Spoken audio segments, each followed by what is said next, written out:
I like what I see among young people. They're moving toward what we call around here, a post-candidate politics.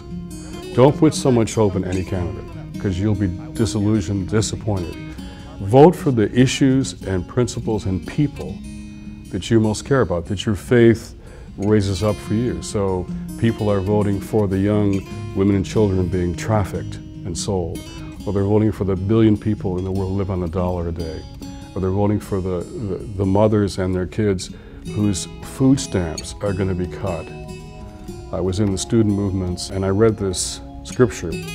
Jesus says, I was hungry, I was thirsty, I was naked, I was sick, I was in prison. As you've done to the least of these, you've done to me. And that brought me to Christ. Now I see a whole new generation having that sojourn to those people, the least, the last, the lost, all over the world. It takes a journey. But when they find the poor, they find themselves getting closer to Jesus again. If a new generation is not really tied to the old structures, it has more of a chance to reconfigure politics. And that's what I encourage young people to do. Don't just fit into roles and structures and parties and super PACs and even candidates.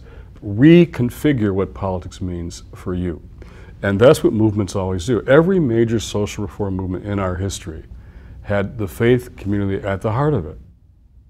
You know, if you were to ask the question to young people, what's the first thing that you think of when you look at religion, churches, institutions, denominations?